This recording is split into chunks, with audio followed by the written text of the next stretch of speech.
नमस्कार दोस्तों, स्वागत है आप सभी को हमारे YouTube चैनल में। आपको EPS 95 पेंशन के बारे में जानकारी मिलेगी, वो भी ताजा अपडेट जो अभी अभी 10 मिनट पहले की खबर निकल कर सामने आ रही। सरकार ने दिया बहुत बड़ा तोहफा, 78 लाख EPS पेंशन लाभार्थियों के लिए बहुत बड़ी खुशखबरी आ रही है। प्राइवेट कर्मचारियों की EPF ने बढ़ाई मासिक पेंशन, तो अब सैलरी के साथ होगी बड़ी खुशी। तो आप बने रहे हमारी वीडियो में, तक आपको स्टेप बाय स्टेप आज की ताजा जानकारी मिलेगी। EPS पेंशन फाइलों पर किया गया हस्ताक्षर। तो जी हाँ दोस्तों, नए साल से पहले सौगात, आज लगी मोहर।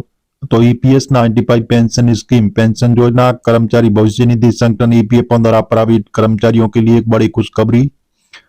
अब प्राइवेट क्षेत्र में काम करने वाले जो कर्मचारियों के लिए एक मासिक पेंशन में वृद्धि की गई है। ये बदलाव कर्मचारियों के भविष्य को और भी सुरक्षित और सशक्त बनाएगा। जब EPF की तरफ से इस पेंशन वृद्धि की घोषणा की गई तो कर्मचारियों के चेहरे पर खुशी की लहर दौड़ गई। ये कदम न केवल उनकी वित्तीय स्थिति को मजबूत करेगा बल्कि उनका भविष्य में भी बेहतर बनाएगा। तो आइए जानते हैं EPF की नई पेंशन नीति के बारे में। विस्तार पूर्वक संपूर्ण जानकारी आपको इस वीडियो के अंदर मिलेगी। EPF पेंशन स्कीम का परिचय। EPF भारतीय श्रमिकों के लिए एक संगठन है जो कर्मचारियों के भविष्य को सुरक्षित करने के उद्देश्य से कार्य करता है। यह संगठन कर्मचारियों के वेतन से कुछ हिस्सा हर महीने काटता है और उसे भविष्य के लिए पेंशन, दुर्घटना बीमा और अन्य लाभों के रूप में निवेश करता है। EPF के तहत हर कर्मचारी के पास एक पेंशन खाता होता है जिसे EPS एम्प्लॉयर पेंशन स्कीम के नाम से जाना जाता है। 40 से ऊपर के पुरुष इस आसान तरीके से पा सकते हैं बेहतर स्टेमिना, और इसके बारे में आपको और भी जानकारी बताएंगे, तो आप बने रहे हमारी वीडियो के अंत तक। EPF पेंशन योजना में बदलाव का ऐलान। हाल ही में EPF ने पेंशन योजना में महत्वपूर्ण बदलावों का ऐलान किया गया है। जो अब कर्मचारी जो EPF योजना के तहत योगदान करते हैं उन्हें पहले से अधिक मासिक पेंशन प्राप्त होगी। ये कदम प्राइवेट कर्मचारियों के लिए एक सुखद समाचार है जो अपने भविष्य के लिए चिंतित रहते थे। इस वृद्धि से कर्मचारियों की मासिक पेंशन में बढ़ोतरी होगी जिससे उनकी जीवन स्तर में सुधार आएगा। EPS पर वित्त मंत्री का भी बड़ा ऐलान हो चुका कि लागू किया जाएगा 3 नया नियम। हर जानकारी आपको विस्तार से मिलेगी। तो EPS पेंशन बढ़ोतरी पर बनी सहमति। EPF पेंशन वृद्धि के प्रमुख जो बिंदु है, पेंशन की अधिकतम सीमा बढ़ी। EPF ने मासिक पेंशन में अधिकतम सीमा को बढ़ाकर एक नई ऊंचाई पर पहुंचाया। इससे वे कर्मचारी जिनका वेतन पहले कम था अब अधिक पेंशन का लाभ उठा सकेंगे।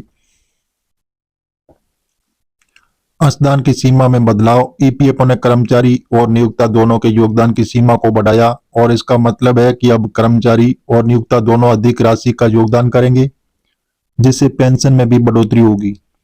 पेंशन के लाभ में वृद्धि। अब कर्मचारियों को पेंशन के रूप में अधिक वित्तीय सहायता मिलेगी जिससे उनका भविष्य आर्थिक रूप से सुरक्षित रहेगा।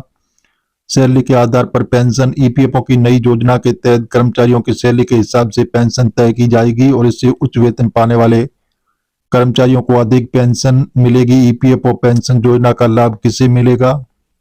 EPF की पेंशन योजना का लाभ उन सभी कर्मचारियों को मिलेगा जो EPF के तहत अपना योगदान कर रहे हैं। ये योजना मुख्य रूप से प्राइवेट सेक्टर के कर्मचारियों के लिए है जो अपनी सैलरी का एक हिस्सा EPF के खाते में जमा करते हैं। इसके अलावा अगर कोई कर्मचारी भविष्य में EPF से जुड़ता है और आवश्यक शर्तों को पूरा करता है तो उसे भी इस पेंशन योजना का लाभ मिलेगा।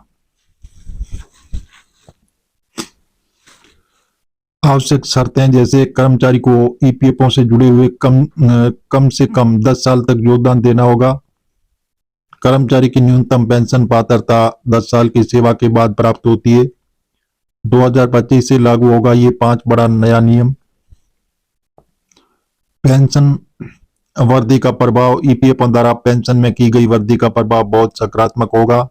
अब कर्मचारियों को अपनी सेवानिवृत्ति के बाद अधिक पेंशन मिलेगी जिससे उनकी जीवन शैली में बहुत बड़ा सुधार होगा। साथ ही अगर किसी कर्मचारी की सेवानिवृत्ति के बाद कोई आपातकालीन स्थिति उत्पन्न होती है तो उन्हें अधिक वित्तीय सहायता प्राप्त होगी। पेंशन वृद्धि का जो लाभ है, सेवानिवृत्ति के बाद वित्तीय स्वतंत्रता, स्वास्थ्य सेवाओं के लिए बेहतर वित्तीय सहायता, परिवार के सदस्यों के लिए आर्थिक सुरक्षा। ईपीएफओ पेंशन के लिए आवेदन प्रक्रिया। यदि आप ईपीएफओ पेंशन योजना का लाभ प्राप्त करना चाहते हैं तो आपको कुछ आसान कदमों का पालन करना होगा। सबसे पहले आपको ईपीएफओ के पोर्टल पर जाकर अपने खाते को सक्रिय करना होगा। इसके बाद आपको आवश्यक दस्तावेज जैसे पेंशन फॉर्म, आधार कार्ड और बैंक खाता विवरण अपलोड करना होगा। इन दस्तावेजों को सत्यापित करने के बाद आपको पेंशन की राशि जारी कर दी जाएगी।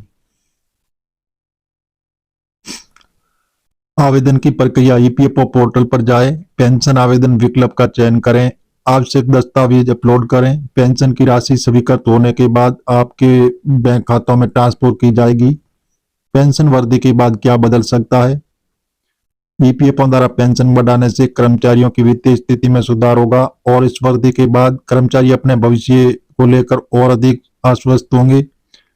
पेंशन की अधिक राशि मिलने से उनकी सेवानिवृत्ति के बाद की जिंदगी आरामदायक होगी। इसके अलावा अगर कर्मचारी की सैलरी बढ़ती है तो उनका पेंशन भी बढ़ेगा,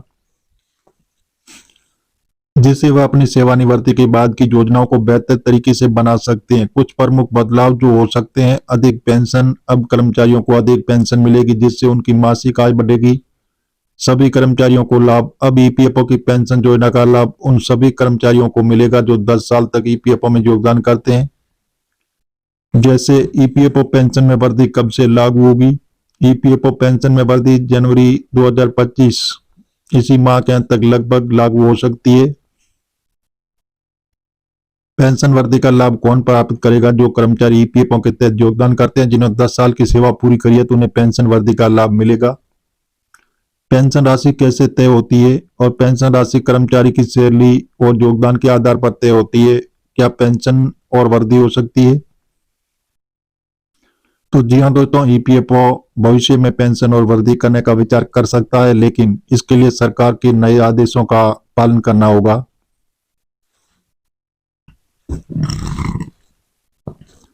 ईपीएफओ द्वारा पेंशन में बढ़ोतरी से प्राइवेट कर्मचारियों के लिए एक नई उम्मीद जगी। ये कदम न केवल उनकी वित्तीय सुरक्षा को बढ़ाता है बल्कि उनके भविष्य को भी सुरक्षित बनाता है। अब कर्मचारी अपने भविष्य को लेकर और अधिक आश्वस्त हो सकते हैं। पेंशन के अतिरिक्त लाभ से उन्हें अपनी सेवानिवृत्ति के बाद की जिंदगी आरामदायक बनाने में मदद मिलेगी। ईपीएफओ की इस पहल से सुनिश्चित रूप से लाखों कर्मचारियों को फायदा होगा और ये कदम उनकी आर्थिक स्थिति को मजबूती प्रदान करेगा। इस वीडियो में दी गई सामान्य संदर्भ के लिए ईपीएफओ पेंशन योजना के बारे में अधिक विवरण और उद्गत जानकारी के लिए आधिकारिक ईपीएफओ वेबसाइट संबंधित जैसे प्राधिकृत स्रोतों से परामर्श लें। तो जी हाँ दोस्तों, हम आपको मीडिया आधारित बता रहे हैं। सरकार से अभी हाल फिलहाल ऐसी घोषणा नहीं हुई है। अब सरकारी ऑफिशियल वेबसाइट पर जाकर इसकी जानकारी ले सकते हैं और मिलेंगे नई जानकारी के साथ। नई और पहली बात तो चैनल को सब्सक्राइब कर लीजिए ताकि इसी प्रकार की नई जानकारी सबसे पहले आपको मिलती रहेगी।